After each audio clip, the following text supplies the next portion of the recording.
Day 7. Poured out. While Jesus was in Bethany in the home of Simon the leper, a woman came to him with an alabaster jar of very expensive perfume, which she poured on his head as he was reclining at the table. When the disciples saw this, they were indignant. "Why this waste?" they asked. "This perfume could have been sold at a high price and the money given to the poor." Aware of this, Jesus said to them, "Why are you bothering this woman? She has done a beautiful thing to me. The poor you will always have with you, but you will not always have me. When she poured this perfume on my body, she did it to prepare me for burial. Truly I tell you, wherever this gospel is preached throughout the world, what she has done will also be told, in memory of her." Matthew 26, 6-13 NIV.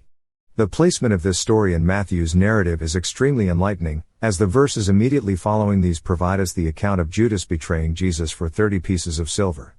The narrative found in John 12 gives insight into the true heart of Judas and the indignation of the disciples over the waste of this perfume. It says, "But one of his disciples, Judas Iscariot, who was later to betray him, objected, 'Why wasn't this perfume sold and the money given to the poor? It was worth a year's wages.' He did not say this because he cared about the poor but because he was a thief, as keeper of the money bag, he used to help himself to what was put into it." VV 4-6. That was Judas's heart. For Judas, money was his master. It had his heart. And he was willing to go as far as betraying Jesus to gain its wealth, believing it would give him something it could never deliver. We know how that turned out. In contrast to Judas, this woman who is Mary, the sister of Lazarus and Martha, takes a very expensive perfume that Luke tells us was worth a year's wages and pours it out on Jesus' head. In doing so, she worshipped her Master and Lord, pouring out her love and gratitude. He had her heart. And she was willing to pour out her wealth on him even if it cost her a year's wages.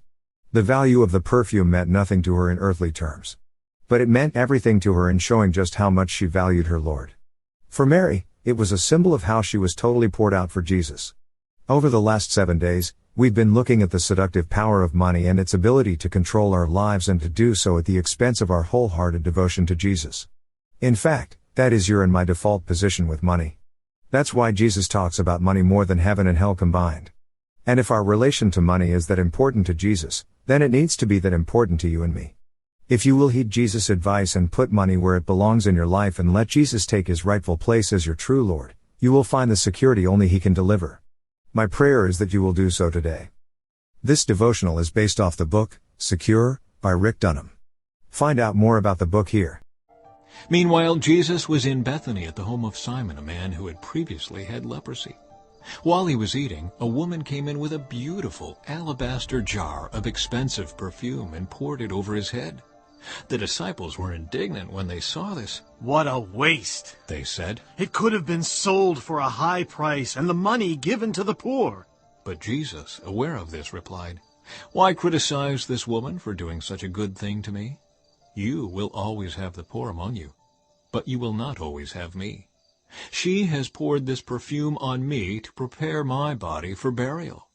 I tell you the truth, wherever the good news is preached throughout the world, this woman's deed will be remembered and discussed."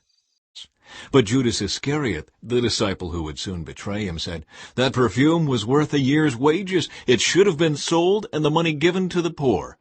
Not that he cared for the poor, he was a thief, and since he was in charge of the disciples' money, he often stole some for himself.